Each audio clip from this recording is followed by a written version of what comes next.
If you've made it this far, I want to hear from you. Tell me, where in the world are you watching from? Drop your city or country in the comments below. I love seeing how far these stories travel.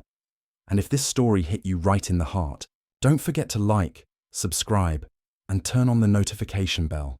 You won't want to miss tomorrow's episode. Trust me, it's one of the most powerful ones yet. Thank you for being here. Your support means more than you know. See you in the next chapter. It started as something small, a glance too long, a smile that lingered. Claire wasn't the jealous type. In fact, she took pride in how secure she was, both in herself and in her marriage. She and Derek had been together for 7 years, married for 5. Their life in Los Angeles was stable, successful, and, at least on the surface, happy. She had just been promoted to senior marketing director at one of the top firms downtown, and Derek, a polished corporate attorney, had recently taken on a high-profile merger case. They were the kind of couple people envied, or so she thought. But lately, Derek had changed. He started coming home later than usual. At first, it made sense. Late meetings, he said, client calls running long, or contract revisions that couldn't wait. Claire believed him. She always had. But soon, those excuses became routine. He would leave early, come home after midnight, and sometimes he wouldn't come home at all. On weekends, when they used to hike the Griffith Trails or stroll down Santa Monica Pier with iced lattes in hand, he'd instead say, "I need to go into the office, just for a few hours." Then came the phone. Derek had always been casual with his phone. It would sit face up on the kitchen counter while they cooked dinner, or buzz beside the sink while he showered. But now it was always in his hand, or in his pocket, screen face down. He turned off notifications, locked it with a passcode Claire had never seen him use before, and kept it within arm's reach at all times. One night, she noticed him take a call on the balcony, speaking in low tones, pacing back and forth as the city lights flickered behind him. When she walked out to ask if he wanted tea, he hung up immediately. "It was just work," he said, too quickly. Claire said nothing, but her gut whispered something else. Then she met her. It was during an office mixer, one of those cocktail events meant to boost morale and team bonding. Claire had organized it as part of her new leadership role, and Derek had agreed to swing by after his meeting. He arrived an hour late, looking tired but sharp in his tailored navy suit. And standing beside him was Vanessa. Vanessa was stunning. Tall, poised, with waves of dark hair and a sharp red dress that didn't exactly say consulting professional. Derek introduced her briefly. "Vanessa, this is my wife Claire." Vanessa smiled, reaching out, with a perfectly manicured hand. "I've heard so much about you," she said, voice smooth like honey. "Derek talks about you all the time." Claire smiled back politely, but something in Vanessa's tone felt off. Too familiar, too knowing. The rest of the evening passed in a blur. Claire made her rounds, chatted with her team, laughed when expected. But her eyes kept drifting back to the corner, where Derek and Vanessa stood, heads close, whispering like old friends with inside jokes. Vanessa laughed, touched his arm lightly. That night, Claire lay awake, staring at the ceiling, a storm quietly building in her chest. Something was wrong. She could feel it in her bones. Claire didn't confront him that night. She could have. The image of Vanessa's hand on Derek's arm had burned itself into her mind like a brand. But Claire wasn't impulsive. She'd built her career by being strategic, thoughtful, always 5 steps ahead. She wasn't about to let emotion cloud her judgment now. If something was happening, she needed to be sure. She needed proof, undeniable, irrefutable, airtight. So, she waited.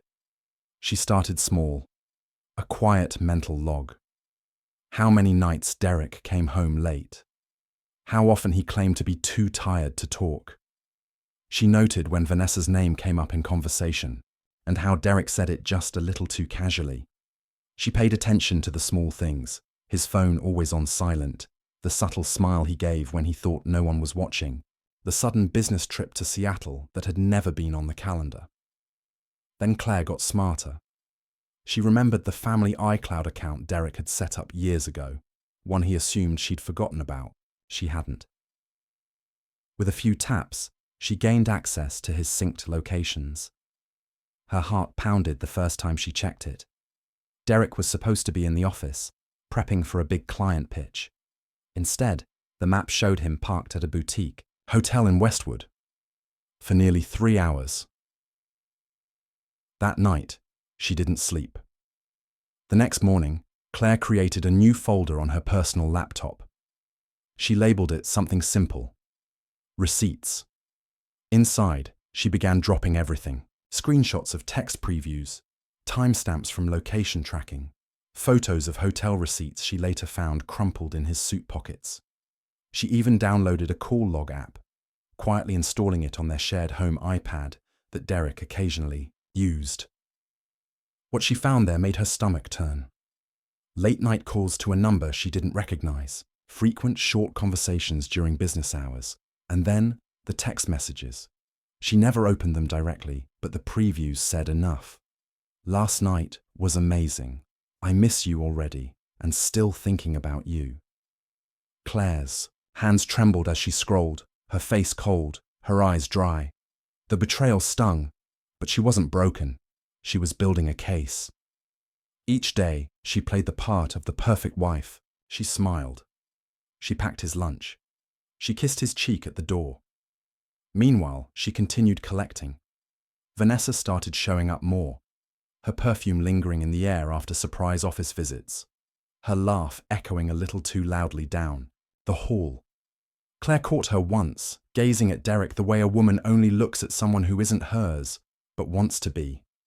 She said nothing, just watched. Behind her calm, Claire was a storm in slow motion. She knew what was coming, and she wasn't preparing for a confrontation. She was preparing for war. Because Derek thought he was in control. He thought Claire would stay silent, look away, break down quietly in some corner. But he didn't know the woman he married. Not really. Claire wasn't going to cry. She was going to bury him with the truth. Claire didn't flinch when Derek said the firm's annual gala was coming up. In fact, she smiled. "Of course we'll go," she said, slipping her hand over his like nothing had changed. By now, her evidence folder had grown into a digital archive: texts, call logs, photos, even a blurry video of Derek brushing Vanessa's hair off her shoulder at a rooftop bar, on a night he claimed to be in San Diego for a client meeting. But Claire stayed quiet, patient, waiting for the right moment, to let it all come crashing down. And the gala, that would be it. Held at one of the most luxurious hotels in downtown Los Angeles, the event was a black tie affair, complete with champagne towers, a live jazz band, and floor-to-ceiling windows that framed the skyline like a painting. Claire arrived alone, dressed in a midnight blue gown that hugged every curve, her hair pinned in soft waves, her heels clicking with purpose. She looked like elegance itself. People turned to greet her: colleagues, clients, board members. All smiling, all unaware of the storm she was about to unleash. 30 minutes in, Derek walked through the grand entrance, and, right behind him, Vanessa. She wore silver, tight, sparkling, desperate. The room shifted. The energy changed. Claire could feel it. Derek spotted her from across the room and froze for half a second, just long enough for guilt to flicker in his eyes. But then he straightened his tie, placed his hand on Vanessa's lower back, and smiled. Let the show begin.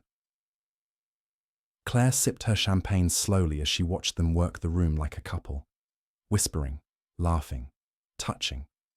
He fed her a bite from his plate during dinner, like they were some star-crossed lovers, bold enough to flaunt it. And all the while, Claire kept her face calm, her voice light, and her movements measured. She laughed at jokes, discussed campaign performance with the CFO, and accepted compliments on her recent promotion. But beneath the surface, her heart was steel. She excused herself halfway through the evening, walking to the marble-lined restroom to fix her lipstick, not because it needed fixing, but because she needed one moment alone to breathe. And that's when Vanessa walked in. Their eyes met in the mirror. Vanessa smiled. "I'm sorry," she said, not sounding sorry at all. "This must be hard for you." Claire turned to face her, voice smooth and even. "Actually, you've made things very easy for me." The smirk on Vanessa's face faltered, just slightly. Claire returned to the ballroom as the band began playing a slow, sweeping melody. Derek led Vanessa to the center of the dance floor. And then, right there, in front of clients, co-workers, and half the board, he kissed her. Deep, public, intentional. The room fell silent. All eyes turned to Claire. They expected tears, anger, a scene. But instead, Claire raised her glass, smiled, and took a sip. Because in that moment, Derek didn't break her. He handed her everything she needed to destroy him. And tomorrow, she would. The kiss was everything Claire had waited for. Bold, public, caught on camera, and right in front of half the company's senior leadership. Derek had no idea he'd just handed her the final nail in his own coffin. Gift wrapped in arrogance. By the time Claire got home that night, her heels were off and her mind was already spinning. She poured a glass of wine, kicked back in her apartment's sleek living room, and opened her laptop. Her folder, neatly titled Receipts, was ready. Inside, she added one last file, a video clip from the gala, showing Derek kissing Vanessa. With the company's CEO just a few feet away, she drafted 3 emails, one to HR, one to the executive board, and one to Derek's law firm. Each was professional, calm, and backed by time-stamped evidence. There was no name-calling, no emotion, just facts, screenshots, call logs, hotel receipts, witness statements, and now the gala footage. Claire attached the files, reviewed the language one last time, then scheduled all 3 emails to send at 8 a.m. sharp. Then she opened the safe in her home office and pulled out the manila envelope her lawyer had prepared 2 weeks earlier. Divorce, papers, fully filled out, ironclad, brutal. She placed them in her briefcase and went to bed, sleeping better than she had in months. Monday morning arrived like a storm. Claire arrived at the office early, as usual, dressed in a crisp white suit and armed, with a cup of black coffee. At 8 a.m. on the dot, the emails were sent. By 8:05, her phone buzzed with the first call, HR. "We need to talk," the director said, voice tight with discomfort. "Immediately," Claire nodded. "Of course, I've cleared my morning schedule." By 8:30, the energy in the building had shifted. Word traveled fast. People were whispering, heads turning toward the executive wing. At 8:45, Derek strolled in, coffee in hand, smug as ever. He hadn't seen the emails yet, but within minutes, his phone rang. Claire watched from her office as he stepped into his corner suite, Vanessa trailing behind him like a shadow. Moments later, HR stormed the floor. Derek's face turned ghost white as he read the report. Vanessa clutched his arm, her expression frozen in horror. At 10 cars, Claire met with HR. She laid it all out, calm, professional, direct. "This was never about revenge," she said. "This was about ethics." By lunch, both Derek and Vanessa had been placed on unpaid leave pending investigation. His law firm? They'd already called an emergency meeting with their partners. Claire didn't say a word to Derek. She didn't have to. At exactly 2 p.m., while Derek was packing his things in the lobby, a courier stepped through the glass doors. "Derek Wells?" the man asked loudly. Derek turned. "You've been served." He stared at the envelope, then looked up. Claire was already walking down the staircase, heels clicking like a countdown. For the first time, he looked afraid. She didn't scream. She didn't cry. She smiled. Checkmate. Claire didn't look back as she walked out of the lobby. Behind her, Derek stood frozen, the divorce papers in his hands, eyes wide with disbelief. Vanessa was slumped in a corner, mascara streaked down her cheeks, whispering something Claire couldn't hear and didn't care to. The moment the elevator doors closed, Claire exhaled. It was done. Not just the betrayal, not just the lies, but the silence, the pretending, the waiting. She was done playing nice. By the end of the week, news had spread. Derek had been suspended indefinitely from his law firm, pending a formal ethics review. His name was no longer on the door. Vanessa, meanwhile, was escorted out by security. No exit speech, no sympathy. Claire, on the other hand, was met with quiet nods of respect in the hallway. People didn't say much, but they didn't need to. The way she handled it all, with grace, strategy, and absolute control, spoke volumes. A few days later, the CEO called her into his office. "You kept this company from walking into a PR disaster," he said, leaning forward, voice low. "And you did it without blowing the place up. That's leadership." Claire didn't blink. "Thank you. We'd like to promote you to Executive Marketing Director," he continued, effective immediately. She accepted with a smile that didn't waver. Weeks passed, then months. Claire moved into a new apartment in the heart of downtown LA. Sleek, 1,600 square foot space with floor-to-ceiling windows and a view that lit up like magic at night. She filled it with art, plants, and peace. No more hiding messages, no more wondering who her husband was texting. Just her ambition, and a world of new beginnings. Derek tried to reach out a few times, a text here, a call there. Always the same words. "I miss you. I made a mistake. Can we talk?" Claire never responded. There was nothing left to say. One night, her best friend Naomi, now head of HR, called her, voice practically glowing through the phone. "Guess who I saw today? Vanessa, working at a diner near the courthouse. She looked tired." Claire laughed genuinely. Karma has great timing. The next morning, Claire stepped into a boardroom filled with international execs. She presented her new global campaign strategy with the same confidence she once used to expose her cheating husband. Not a single person in that room saw her as the woman whose marriage fell apart. They saw a leader, a powerhouse. And as she walked out of the building that day, sunlight bouncing off the skyline, she felt something she hadn't in a long time. Free. Not just from Derek, but from the version of herself that tolerated less than she deserved. She wasn't just surviving anymore. She was soaring. And somewhere across the city, Derek probably sat in a dim office, wondering how it all went so wrong. Claire already knew the answer. He thought she'd fall apart. Instead, she turned the ashes into fuel and set her future on fire. If you've made it to the end of Claire's story, I want to hear from you. What did you think? Did her strength inspire you? Have you ever experienced something similar, where you stayed silent, observed, and came back stronger than anyone expected? Drop your thoughts in the comments below. Your perspective matters. Whether you've been in Claire's shoes, know someone who has, or simply have something to say about betrayal, revenge, or personal growth, this is your space to speak. Let's turn this comment section into a place where people can share, support, and connect. Also, let us know where you're watching from.